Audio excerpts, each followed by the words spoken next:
स्वानदेव सवितर्दुरितानि परास्व यद्भद्रं तन्नयास्व। ॐ भूर्भुवः स्वः तत्सवितुर्वरेण्यं भर्गो देवस्य धीमहि धियो यो नः प्रचोदयात्। ॐ शान्तिः शान्तिः शान्तिः।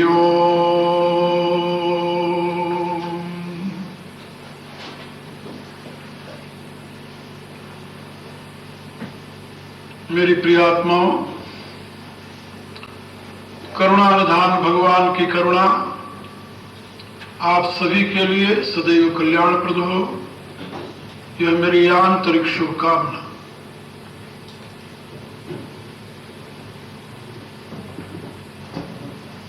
कल मैंने एक बात समझाई थी, वेदो अखिलो धर्म मूलः।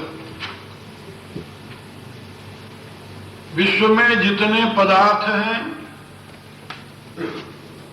पदार्थगत जो गुण है, धर्म है, उन सब का मूल वेद है। वेद के बिना किसी भी प्राणी व पदार्थगत धर्म का ज्ञान नहीं हो सकता।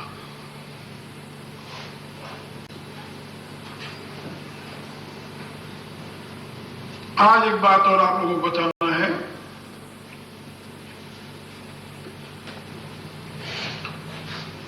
मानव समाज जब से इस पृथ्वी पर जन्मा है, तभी से उसके सामने दो विकट समस्याएं रही हैं, और उन समस्याओं के समाधान के लिए दुनिया के प्रत्येक देश में विचारक हुए हैं, फिलॉसफर हुए हैं, और उन्होंने अपनी अपनी फिलॉसफी दी है।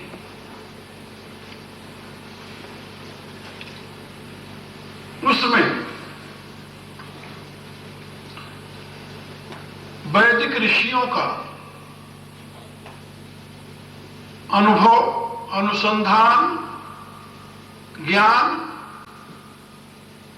और उनके द्वारा दी गई जीवन की व्यवस्था अपने आप में अद्भुत और अद्वितीय रही है।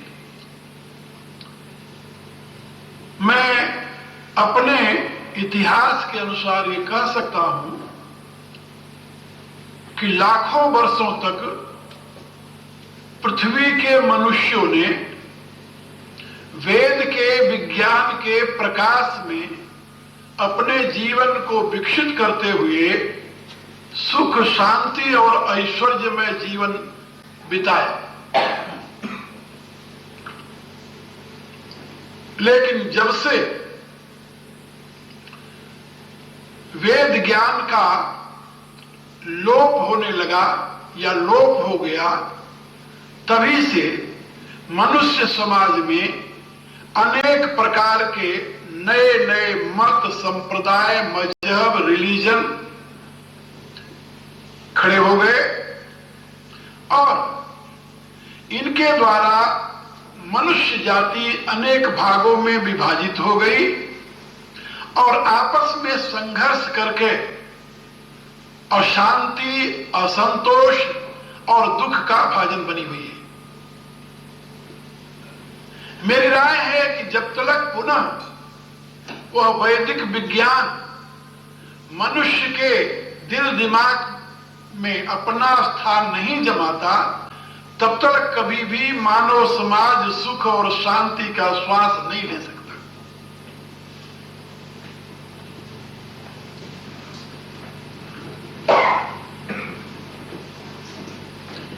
एक बात आप लोग गंभीरता से समझिए। सबसे बड़ा सवाल है व्यक्ति और समाज के संबंध का। पश्चिम की विचारधारा मनुष्य को यह सिखाती है कि व्यक्ति समाज की इकाई है। व्यक्ति समाज की इकाई है। व्यक्ति मिलकर के तब समाज बनता है। इसलिए व्यक्ति समाज की धुरी है। और यदि व्यक्ति नहीं रहेगा तो समाज नहीं रहेगा। इसलिए व्यक्ति के रक्षा के लिए ये व्यक्ति का अधिकार है कि वह जो कुछ करना चाहे कर सकता है। इसीलिए पश्चिम के विद्वानों ने यहां तक कहा कि सृष्टि में मनुष्य जो है, मनुष्य के लिए ही ये सारे सृष्टि के पदार्थ हैं। पशु, पक्षी, जड़, चेतन, जो कुछ प्राणी और पदार्थ सृष्टि में है, ये सब मनुष्य के लिए है। इसलिए मनुष्य इनका उपयोग करके अपनी रक्षा कर सकता है।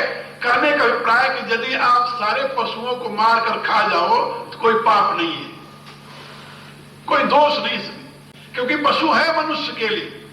सारे पक्षियों को मारकर खा जाओ तो कोई पाप नहीं, क्योंकि वो आपके लिए है। दुनिया के सारे पदार्थों को आप अपने अधिकार में कर लो तो कोई पाप नहीं, क्योंकि वो आपके लिए है। इस विचारधारा ने दुनिया में व्यक्तिवाद को जन्म दिया।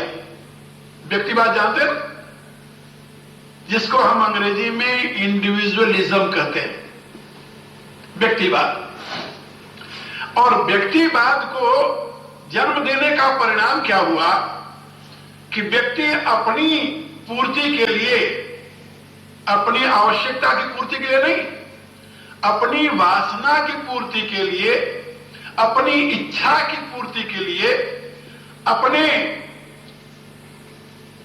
डिजायर जिसे अंग्रेजी में कहते हैं, कामना की पूर्ति के लिए उसने अपने सामर्थ्यानुसार दुनिया की पदार्थों को अपने अधीन करना शुरू कर दिया। उसका परिणाम क्या हुआ कि व्यक्तिवाद ने पूंजीवाद को जन्म दे दिया। पूंजीवाद जानते हो? पूंजीवाद माने जितना अधिक दुनिया की वस्तुओं को हम अपना बना सके वो हमारा है। कहा दुनिया यदि भूखी मरे तो कहा मर जाए, हमारे घर में अन्न भले सड़ जाए लेकिन रहे हमारे अधिकार में। दुनिया कल भूखी मरती है तो आज मर जाए। इस पूंजीवाद ने क्या किया, दुनिया में एक प्रकार की ऐसी अशांति फैला दी। और उस पूंजीवाद की रक्षा के लिए सरकारें बन गई, सरकारों के पास ताकत बन गई, और उस ताकत ने पूंजीवाद को और प्रश्रय दिया और दुनिया को लूटने का पूरा अधिकार उस समाजशास्त्र ने इस मानव जाति को दे दिया। और उसी का परिणाम था जो कि सारी दुनिया को लूट करके,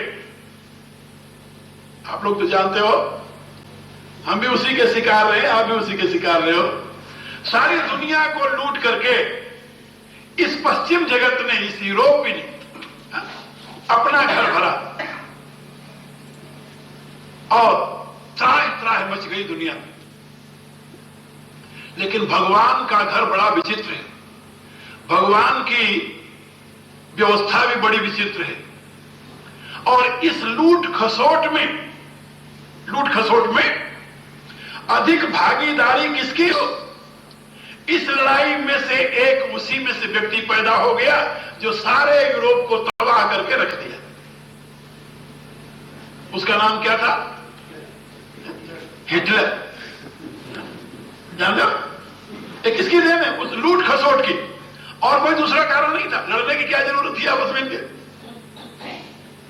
क्योंकि दुनिया के अन्य देशों में न तो इतनी शक्ति थी, लूटने के लिए जो 4 लुटेरे इकट्ठा होते हैं तो वो 1000 सभ्य व्यक्तियों को मार सकते हैं, और 1000 सज्जन व्यक्ति मिलकर एक लुटेरे को मारना मुश्किल हो जाता है। और यही कारण हुआ। दुनिया में पूंजीवाद का प्रभुत्व हुआ और यही एक व्यक्ति ऐसा आया जो उसको तहस-नहस किया और उसी में से एक दुखिया व्यक्ति निकला जिसने इस पूंजीवाद के खिलाफ एक नया वाद शुरू किया उसके विरोध में, जिसका नाम है साम्यवाद। क्या समझे? लेकिन साम्यवाद बड़ा कठोर निकला। उसकी कठोरता देखते हुए पूंजीवादियों ने सोचा कि भाई अपन कोई बीच का रास्ता निकाले, समझौता कर ले। उस समझौते के लिए एक दूसरा वाद और निकला जिसका नाम है समाजवाद। समाजवाद किसके खिलाफ खड़ा हुआ? व्यक्तिवाद के। और साम्यवाद किसके खिलाफ खड़ा हुआ? पूंजीवाद के। ये बात समझ रहे हैं?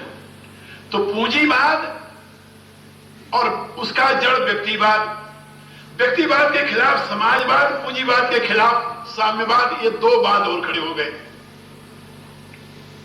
उससे समाधान हो गया दुनिया का? क्या समस्या हल हो गई? नहीं हुई। व्यक्ति और मनुष्य, व्यक्ति और समाज के जो बहुत पुरानी समस्याएं मनुष्यता के सामने आज विकराल रूप से खड़ी हुई हैं, इनका समाधान मिल गया? नहीं मिला, नहीं मिला। क्यों नहीं मिला? इसलिए नहीं मिला कि चाहे वो व्यक्ति हो, चाहे समाजवाद, चाहे वो पूंजीवाद हो, चाहे साम्यवाद, उनकी दृष्टि कारण पर नहीं गई। क्या समझे? उनकी दृष्टि कॉज पर नहीं गई, कारण पर नहीं गई, उनकी दृष्टि अफेक्ट पर गई, भोग पर गई।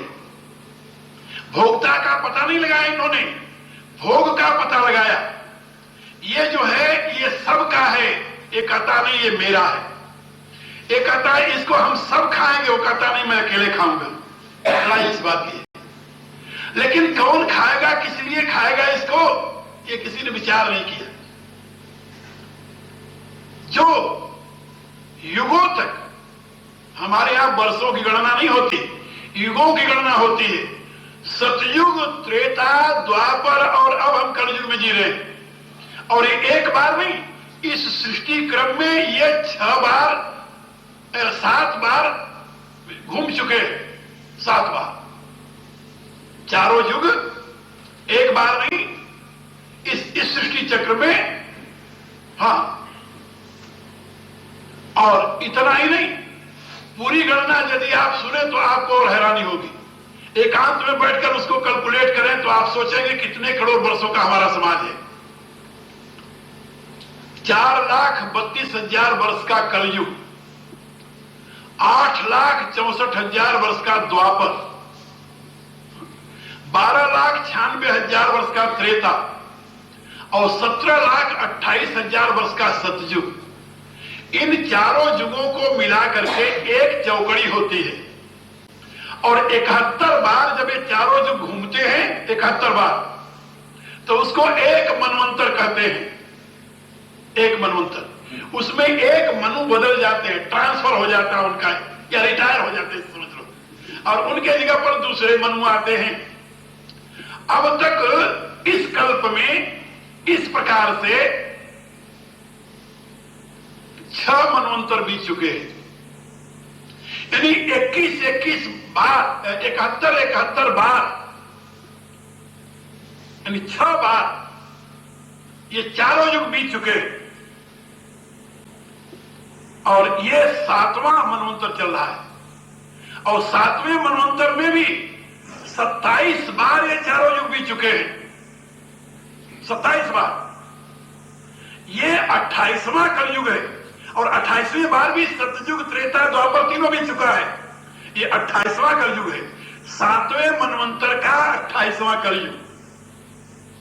क्या समझे?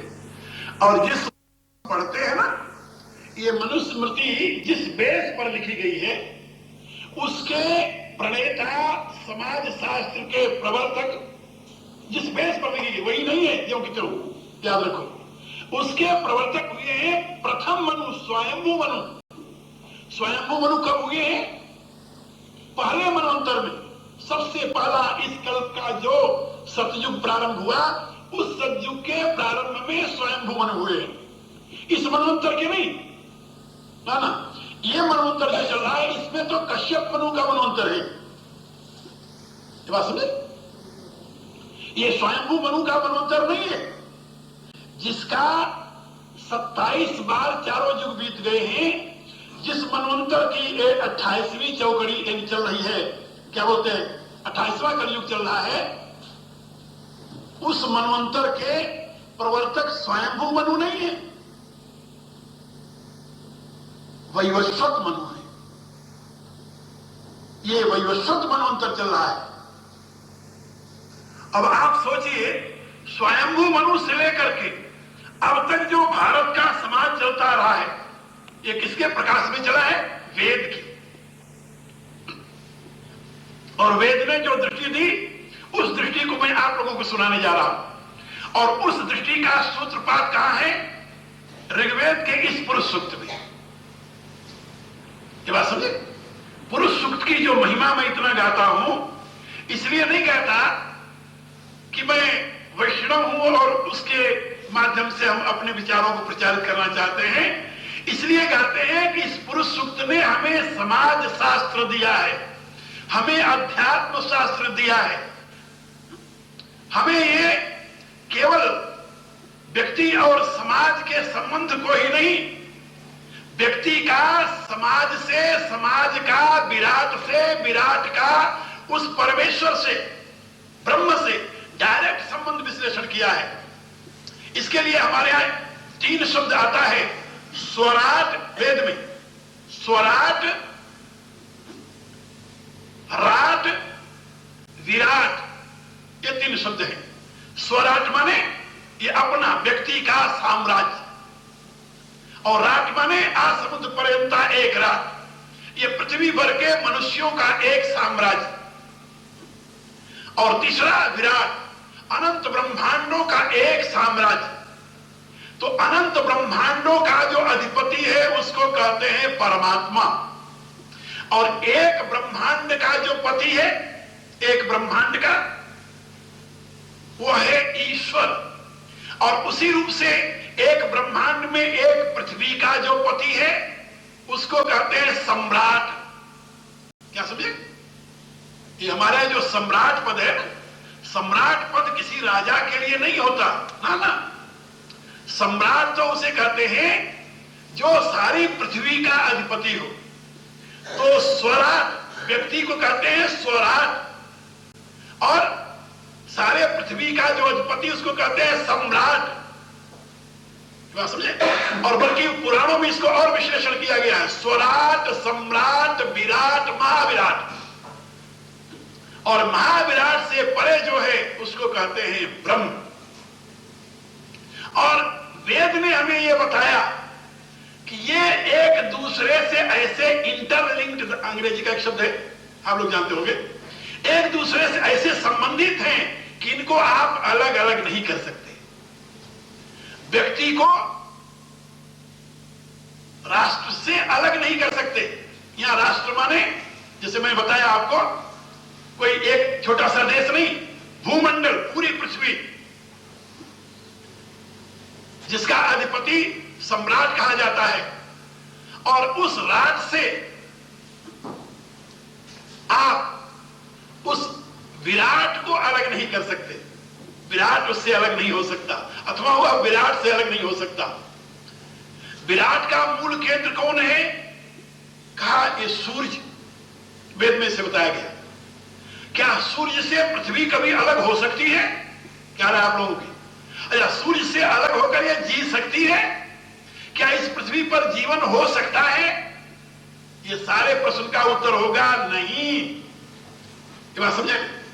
तो सूर्य से अतिरिक्त जैसे पृथ्वी का अस्तित्व नहीं है, ऐसे ही वेद कहता है कि ये जो एक राट है, इससे अतिरिक्त, समाज से अतिरिक्त व्यक्ति का कोई अस्तित्व नहीं है। व्यक्ति एक क्षण भी जीवित नहीं रह सकता। समाज के बिना व्यक्ति एक क्षण जीवित नहीं रह सकता। और इसी को अध्यात्म भाषा में वेद ने बताया, कहा कि जैसे तुम्हारा हाथ है, ये तुम्हारा हाथ शरीर से अलग होकर जी सकता है क्या? नहीं जी सकता। तो अंगुलियां जी सकती हैं?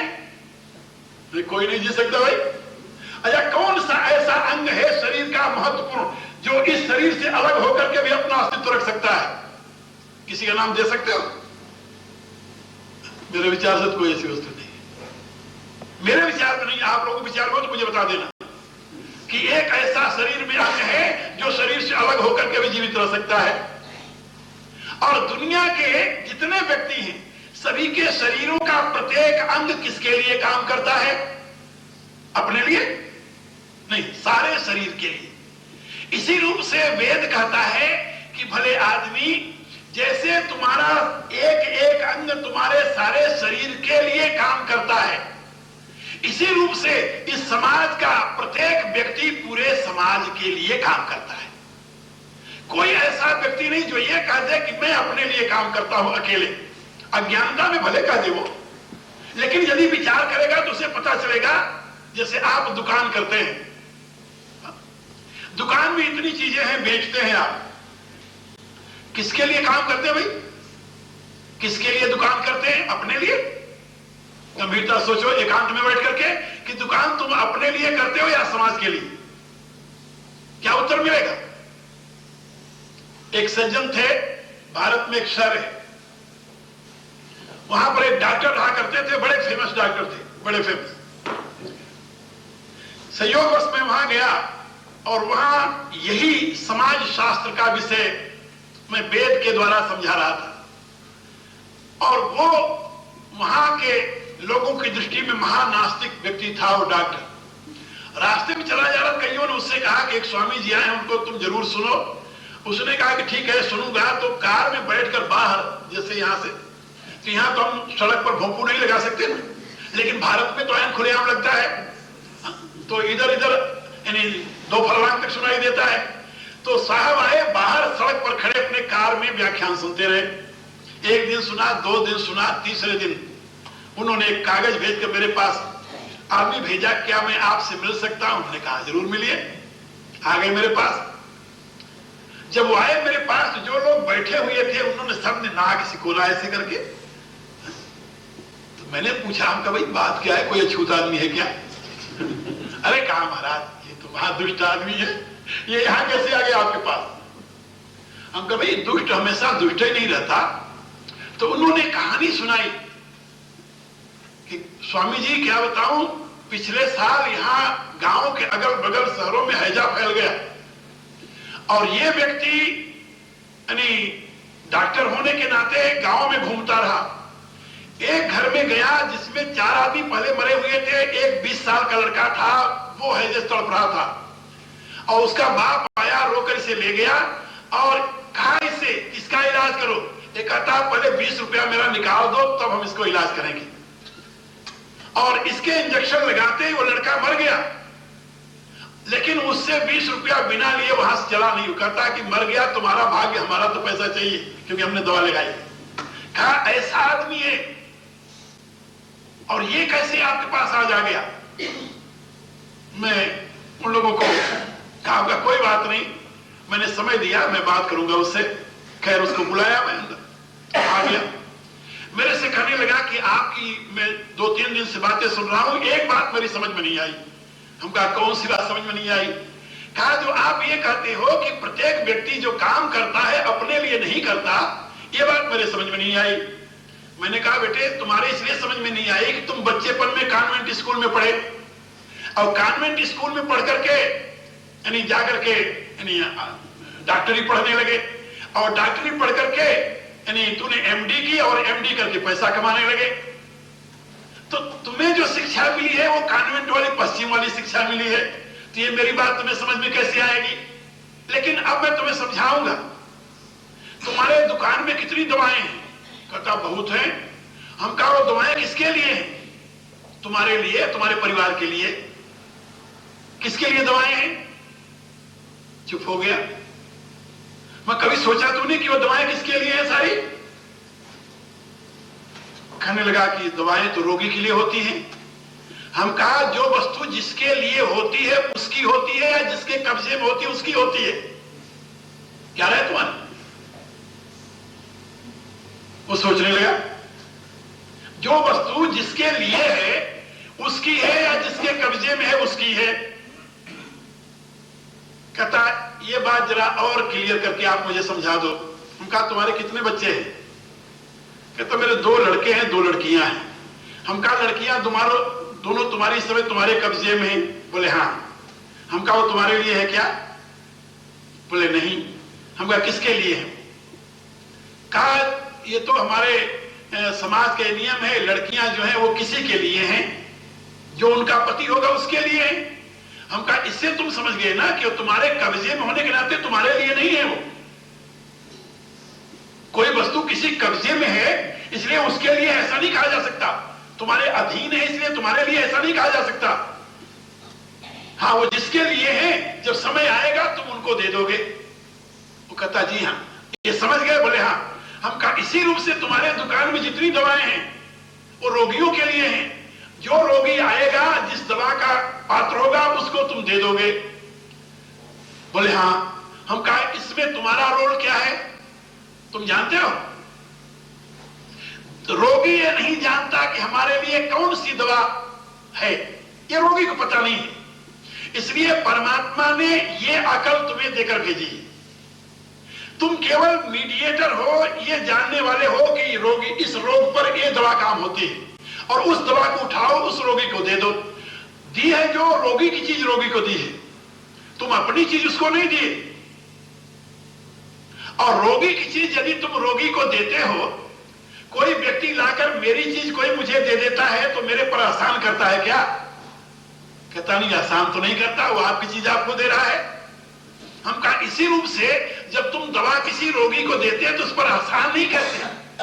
और ये जो तुम्हें बुद्धि मिली है कि इस रोग की ये दवा है, ये तुम्हारी अपनी है क्या?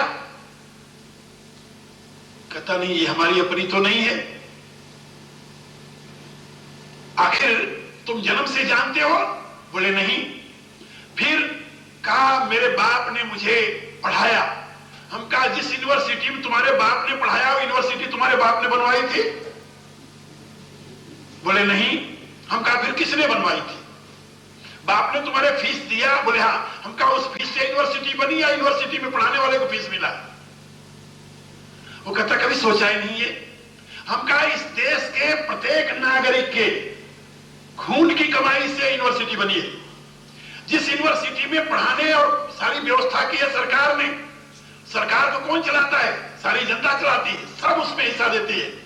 सबके सहयोग से बनी हुई यूनिवर्सिटी, उस यूनिवर्सिटी में तुम पढ़े, उसमें केवल तुम्हारे बाप की दी हुई फीस काम नहीं आई। एक व्यक्ति को डॉक्टर बनाने में सरकार का 2 लाख रुपया खर्च होता। उन दिनों 2 लाख खर्च होता था, इस समय आज 8 लाख खर्च होता है। वो 2 लाख रुपया खर्च होता है और तुम अपनी पूरी फीस हिसाब लगा लो कितना दिया होगा 4 वर्ष में या 6 वर्ष में एमडी किया है, कितनी फीस दिया? 2 लाख रुपया दिया था? कहता नहीं नहीं, वो तो बहुत मामूली दिए होंगे। हम कहा फिर तुम कैसे सोचते हो कि जो तुम्हारे में योग्यता आई उसके तुम धनी हो, या तुम्हारे बाप के द्वारा तुम्हारे में योग्यता आई है? ये सारे समाज के सहयोग से तुम्हारे में योग्यता आई है। और ये बात तुम्हारे साथ में नहीं करा, दुनिया में जितने मनुष्य हैं सब मनुष्यों की यही गति है। हर एक व्यक्ति के पास जो योग्यता है वो समाज का दिया हुआ है, उसका अपना नहीं है। और वो जो कुछ काम कर रहा है उसके पास जो वस्तु है वो समाज की है, उसकी अपनी नहीं है। हाँ, उसको प्रभु ने योग्यता दी है कि तुम समाज की ये वस्तु इसको दे दो, बस इतना तुम्हारा काम है। और उसके बदले में परमात्मा ने एक विधान बनाया है कि जो ये काम करता है इसको इतने पैसे मिलने चाहिए अपने काम के लिए, उतने पर तुम्हारा अधिकार है जो तुम्हारा पारिश्रमिक है। और यदि इससे अधिक तुम उस दवाइयों को अपना समझ करके, अपने अधिकार में समझ करके और मनमानी करते हो तो तुम परमात्मा के गुनहगार हो और इसका परिणाम दुखद होगा, भयंकर होगा। मैं आपसे क्या बताऊं, व्यक्ति वहीं बैठा रोने लगा वहीं, और वहीं से उसने प्रतिज्ञा की। आपको जानकर हैरानी होगी, उस व्यक्ति का सारा जीवन बदल गया। और वहीं से प्रतिज्ञा की उसने कि आज से मुझे ये बात समझ में आ गई कि जो दवाइयां हैं वो रोगी की हैं, मेरी नहीं है।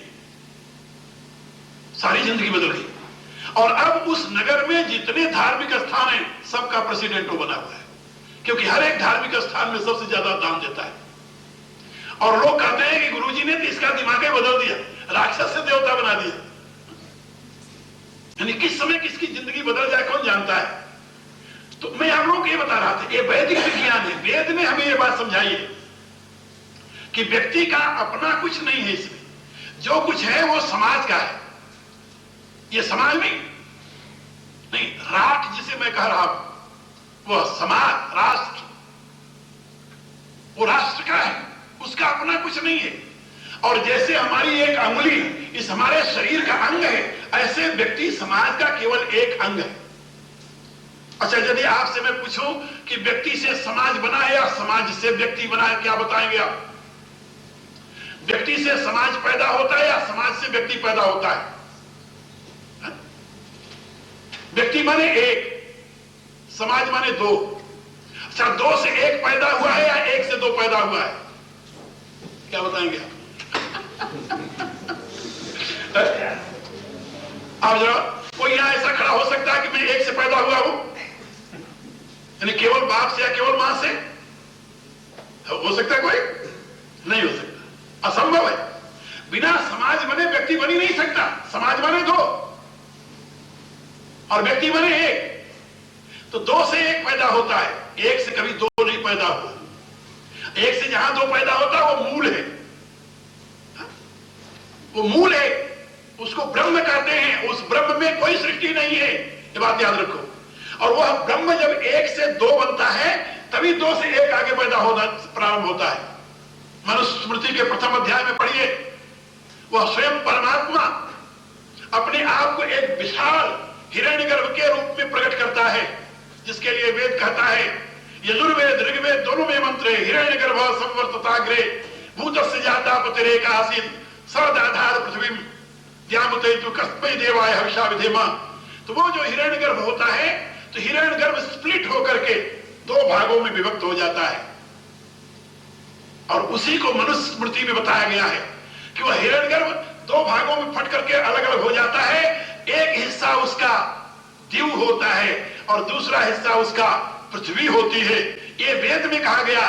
और वहां पर क्या क्या बताया गया मनुस्मृति में? एक हिस्सा पुरुष होता है और दूसरा हिस्सा स्त्री होती है। एक ही दो भागों में प्रकट होता है, चाहे उसे पृथ्वी देव कहिए, चाहे स्त्री पुरुष कहिए, चाहे प्रकृति पुरुष कहिए, कुछ नाम दे दीजिए, अंतर कुछ नहीं पड़ता।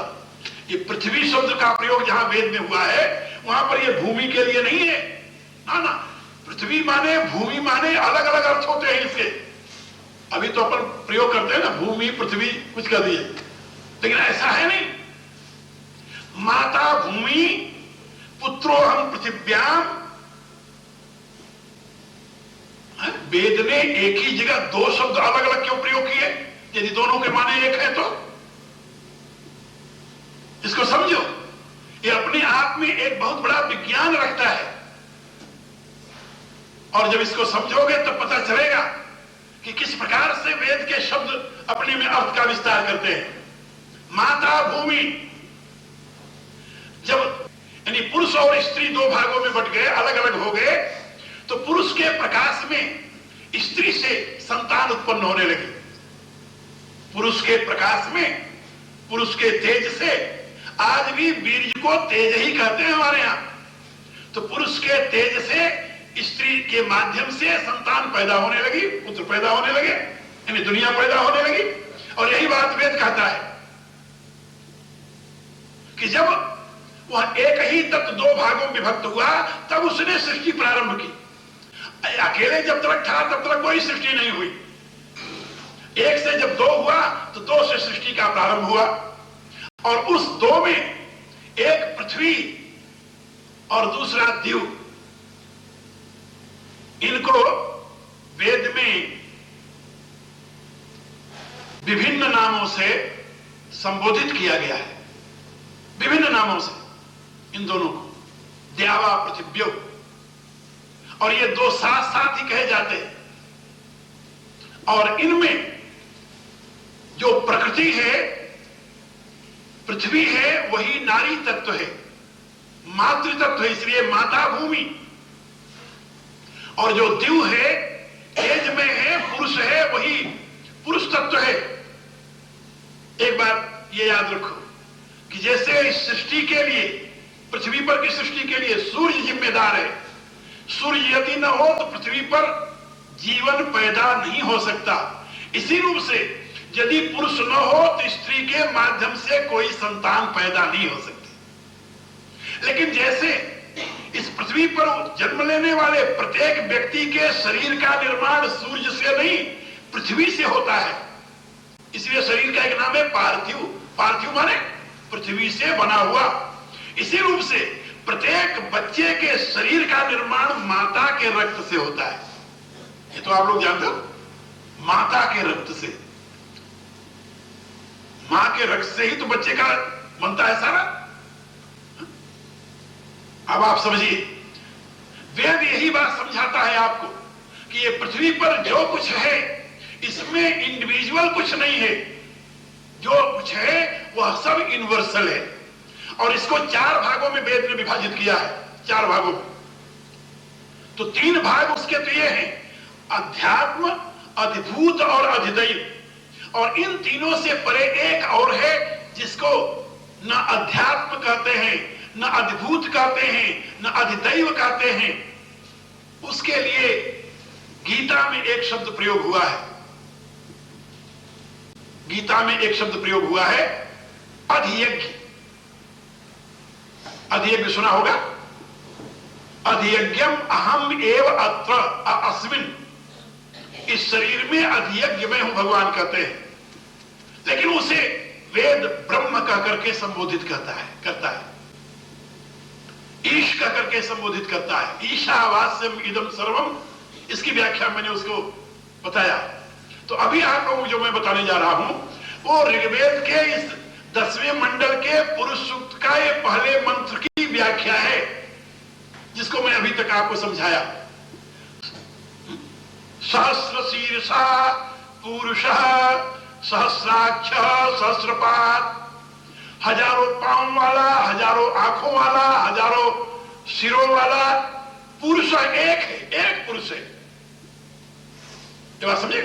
अनंत नेत्र, अनंत पांव, अनंत हाथ, अनंत मुख जिसके हैं वो पुरुष एक है। एक कौन से पुरुष की व्याख्या है? राष्ट्र पुरुष की। ये बात समझे? और ये राष्ट्र पुरुष जो है वह एक होता हुआ भी स भूमिम सर्वतो कृत्वा, वह पूरे पृथ्वी पर व्याप्त है, भूमि के एक कोने में नहीं है। यानी कहने का अभिप्राय कि यहां केवल मनुष्यों की बात नहीं कर रहा वेद समस्त प्राणियों की बात कर रहा है। क्योंकि वेद में, यजुर्वेद में एक मंत्र है, अक्षणमंतः कर्मवन्तः सखायो मनोजवेशु अस्मा बभू। उसमें बताया गया है कि आंख वाले और कान वाले ये जितने हैं सब आपस में सखा है, दोस्त है, मित्र है। अक्षणवन्तः कर्मवन्तः सखाय। जब तक आंख वाला नहीं होता तब तक उसके होने पर भी हमें कोई तकलीफ नहीं होती, और जहां आंख वाला आया तहां मामला बदल जाता है। ये तो आप लोग जानते हो। एक सुंदर सा फल आपको लाकर किसी ने दिया, या ये समझ लो किसी महात्मा के पास गए, उसने प्रसाद रूप से दे दिया। बहुत अच्छा फल है, आपने सोचा कि चलो अपने परिवार भर को प्रसाद देंगे, और घर पर ले आए। घर पर ला करके उस फल को काटे। जब काटे 2 टुकड़े किए तो देखा कि उसमें एक अक्षणवन्तः आंख वाला उसमें ऐसे डोल रहा था। अब कान उसके है नहीं है तो पता नहीं, लेकिन आंख तो है ना, जो हिलता है उसके अंदर। बहुत छोटा सा जंतु उसके अंदर हिलता हुआ दिखाई दिया। क्या करोगे? उसको प्रसाद बांट खा लोगे क्या? नहीं, असंभव है, असंभव। चाइना वालों को कोई असंभव नहीं है। हाँ, वो तो कीड़े मकोड़े का भी अचार डाल खा लेते हैं, लेकिन अपने लोगों के लिए असंभव है, नहीं खाया जा सकता, क्योंकि अक्षणवंत वहां आ गया। तो जहां आंख वाला दिखाई दिया, कभी कभी मैं सोचता हूं कि देखो मनुष्य की क्या गति है। एक आंख वाले छोटे हुए इतने बड़े चलते हुए कीड़े को देख करके तो फल फेंक देंगे, और इतनी बड़ी बड़ी आंखों वाले बकरे को काट करके इसको क्या कहेंगे? हाँ, सोचो पहले, इसको क्या कहेंगे भाई? वेद का एक कथन है, कोई कहता है कोई अपने मित्र को खाता है, नहीं, मित्र के लिए तो मित्र की रक्षा करना धर्म होता है। वेद कहता है कि अक्षणवंता कर्णवंता सिखायो, इस सृष्टि में जितने आंख वाले और कान वाले हैं सब तुम्हारे मित्र हैं, सब तुम्हारे सखा है। और अब आपको एक मजे की बात बता रहा हूं, अब दुनिया वालों ने ये बहुत मात्रा में समझ लिया है कि आंख वाले कान वाले जंतु न हो तो मुसीबत हो जाएगी। मैं आपको एक छोटी सी कहानी सुनाऊं, कहानी नहीं, सत्य घटना। भारत में पंजाब प्रांत जो है खेती के लिए मशहूर है, कृषि उत्पादन बहुत होता है। वहां पर छोटी छोटी चिड़िए थी। जब खेत में गेहूं या धान लहराने लगता तो चिड़िए आती वो खा जाती। तो सरकार से शिकायत की वहां के किसानों ने कि चिड़िए हमारा बड़ा नुकसान कर रही हैं। तो सरकार ने कोई दवाई प्रोड्यूस की, चिड़ी मार की, चिड़िया मर जाए जैसे, और उस दवा को छिड़क दिया और चिड़िए मर गई। चिड़िए मर गई चिड़िए। तो क्या हुआ, 15 दिन पश्चात वो सारे गेहूं में एक रोग लग गया और सबके ऊपर छोटे छोटे कीड़े नाचने लगे। अब कीड़े नाचने लगे तो अब हाहाकार मच गया कि ये तो गेहूं गया सारा। अब सब सोच रहे कि क्या किया जाए। अब उन्होंने फिर अप्रोच किया जो कृषि विभाग के यानी जानकार थे, तो उन्होंने अध्ययन करना शुरू किया। उन्होंने कहा कि अपने लोगों ने बहुत बड़ी गलती की है। कहा क्या हुआ? कार्य कीड़े तो पहले भी होते थे, लेकिन वो सारी चिड़िया इन कीड़ों को खा जाती थी।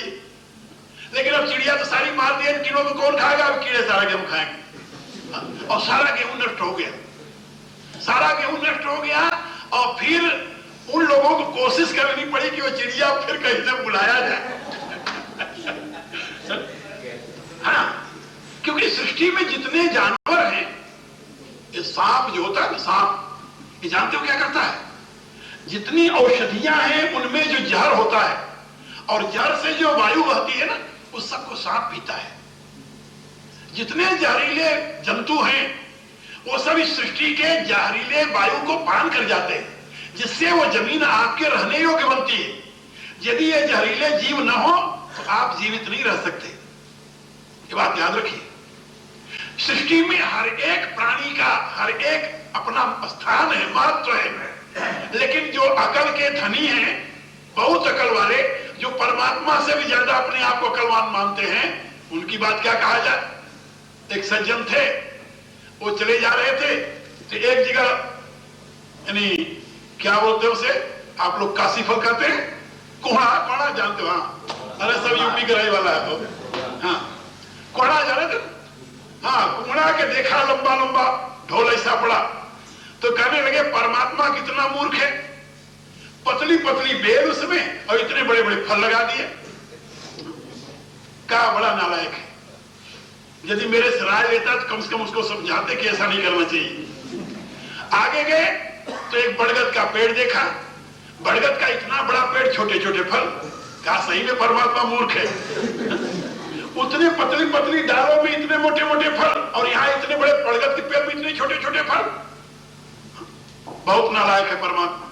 चलो कोई नहीं, अपन विश्राम तो करें। वो बरगद के नीचे छाया में रुमाल बिछाया, सो गए। जब सो गए इतने में एक बरगद, एक फल टूटा और उनकी नाक पर गिरा। नाक पर गिरा तो जरा सी चोट लगी, जग गए। तो किसी ने कहा कान में उनके कि क्यों भाई, यदि वो कोहड़ा इतना फल होता तो क्या गति होती है? यदि ये बरगद का फल कुम्हड़ा ऐसा होता तो फिर क्या गति होती? नाक रहती तुम्हारी, तुम रहते यहां।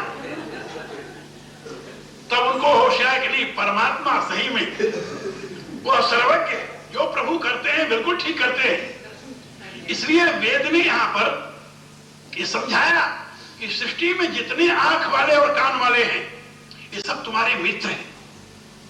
बात समझे? इसलिए जितने आंख वाले कान वाले हैं सबके विषय में वेद कह रहा है।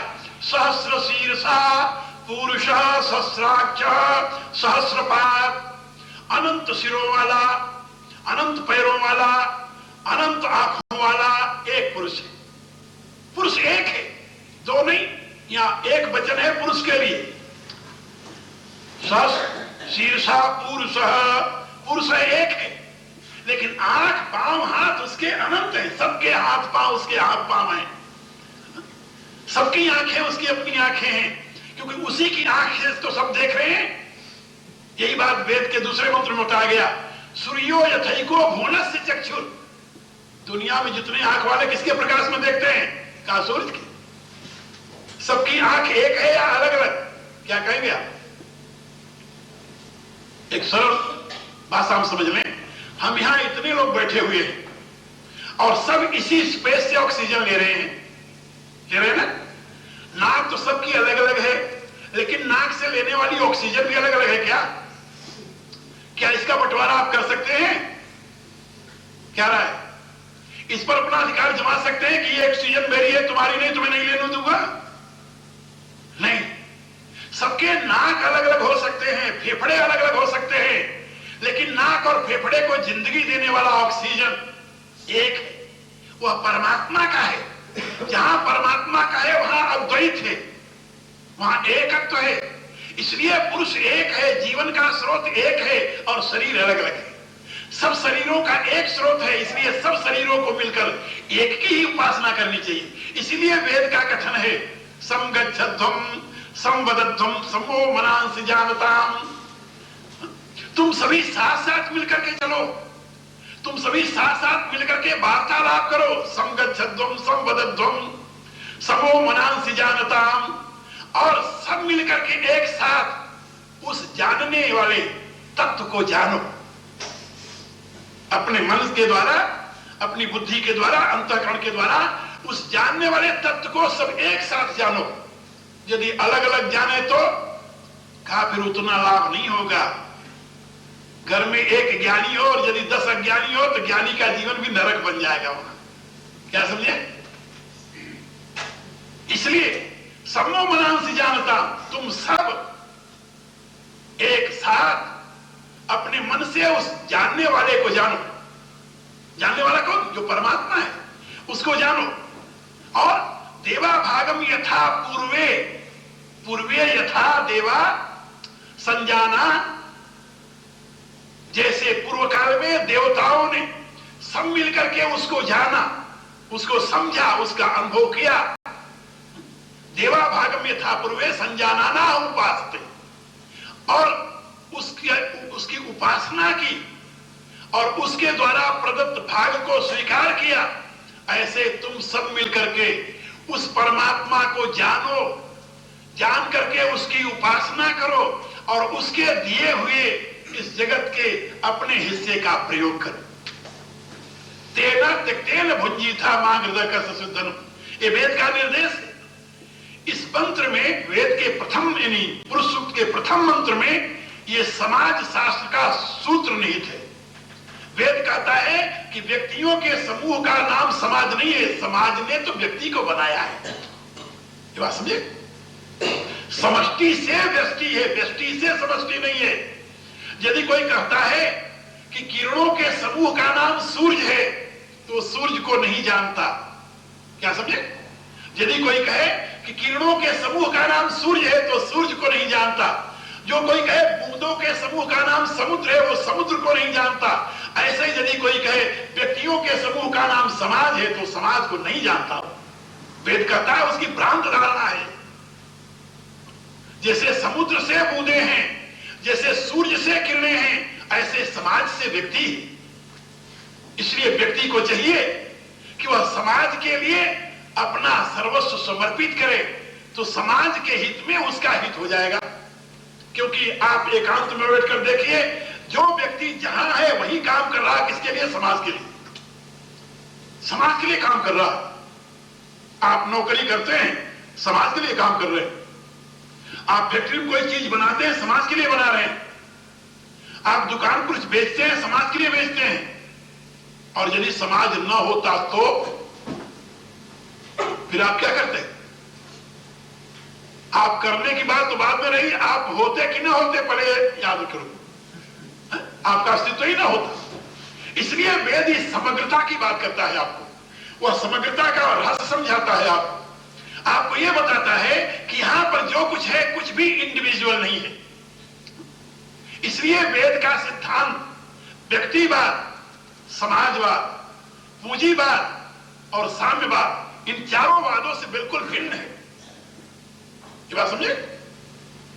इन चारों वादों से वेद का सिद्धांत बिल्कुल भिन्न है, क्योंकि इन चारों वादों की दृष्टि है भोग पर, और वेद की दृष्टि, वेद का सिद्धांत जो है वो भोग पर अवलंबित नहीं है, भोक्ता पर अवलंबित है। वो कहता भोग के लिए क्यों मर रहे हो, तुम भोक्ता को देखो। और भगवान ने गीता में यही बात समझाई, भोक्तारम यज्ञ तपसाम सर्वलोक महेश्वरम सुहृदम सर्वभूतानाम ज्ञात्वा माम शांति मृक्षति। हे अर्जुन, जो दुनिया में समस्त कर्म के दो विभाजन है, यज्ञ और तप।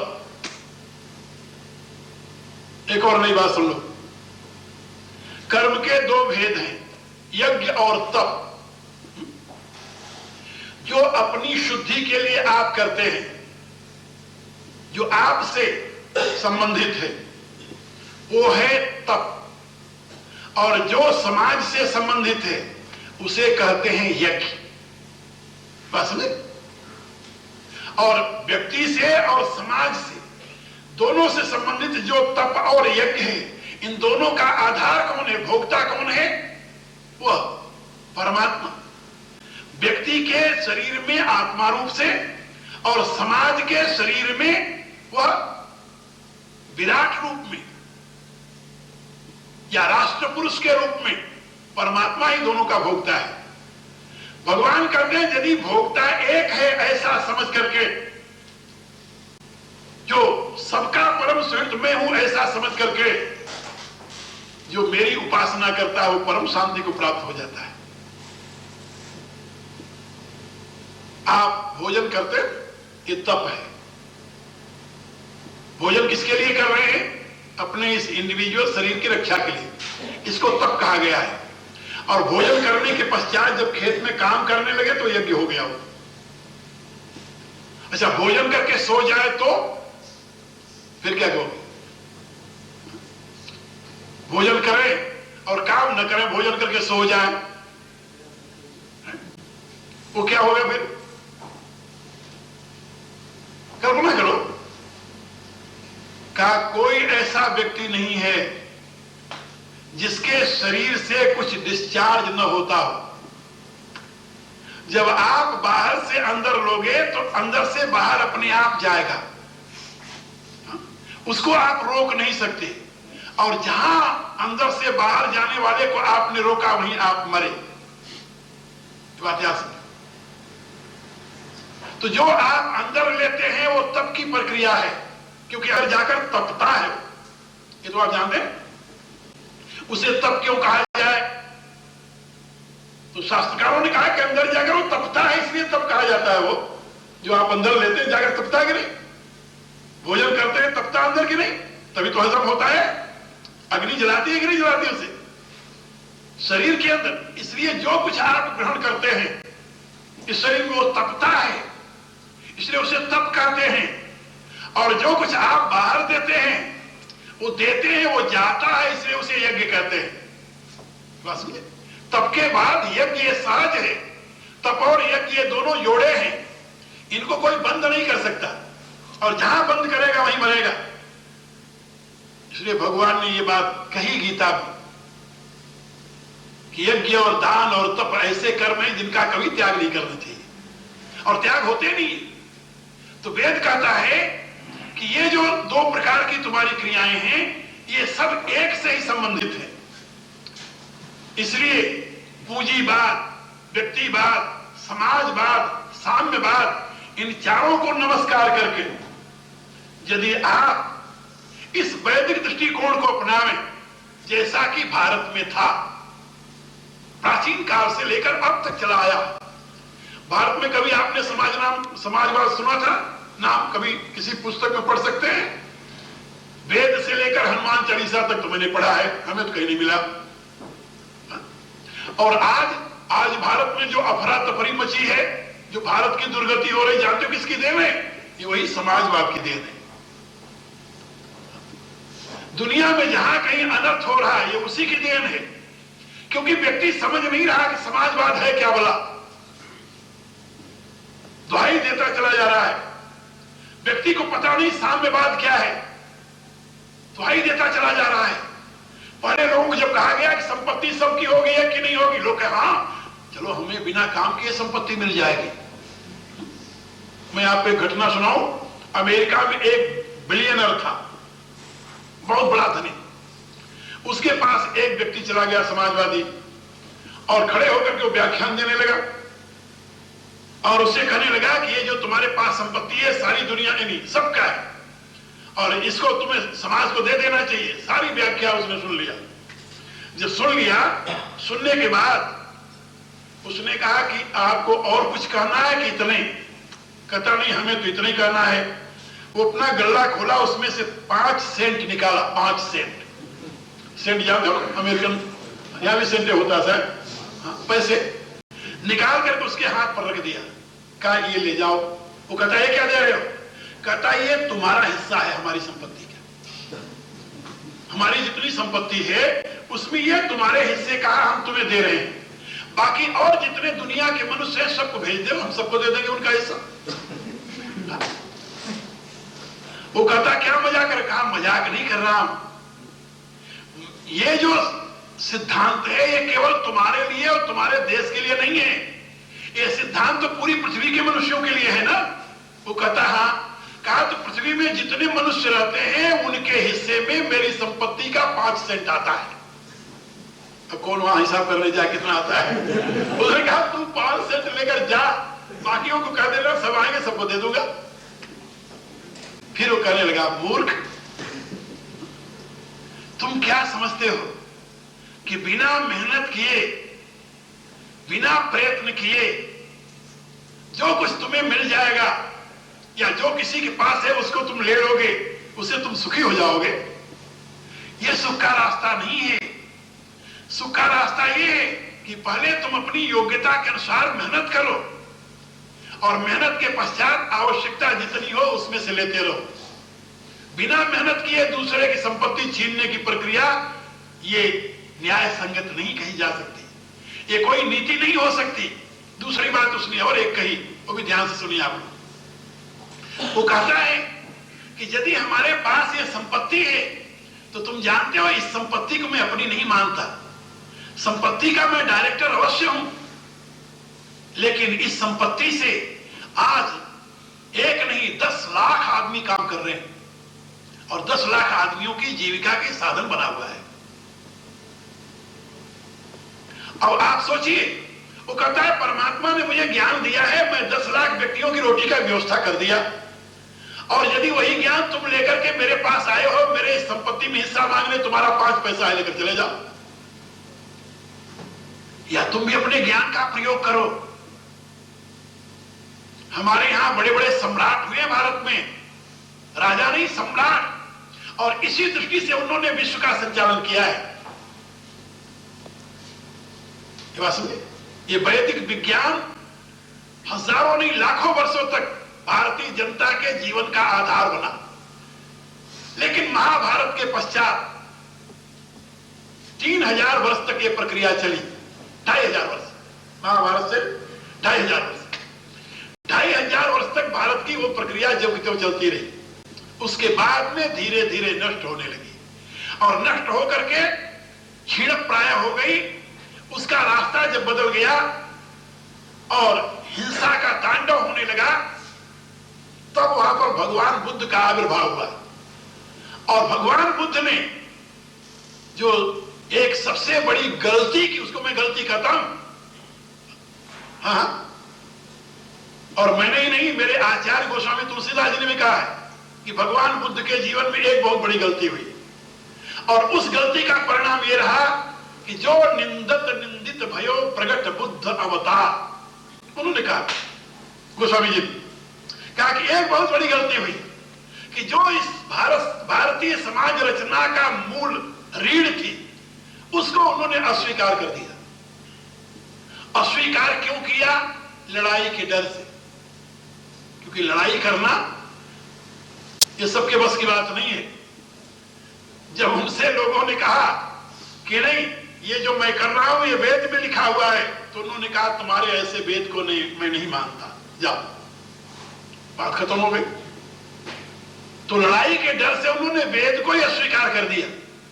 यदि वेद को अस्वीकार न करके वो उसके साथ खड़े हुए होते तो हो सकता था वो बहुत बड़ा काम कर जाते। लेकिन बुद्ध धर्म के पश्चात भारत से वो वैदिक मान्यताएं धीरे धीरे समाप्त हो गई। बाद में आचार्य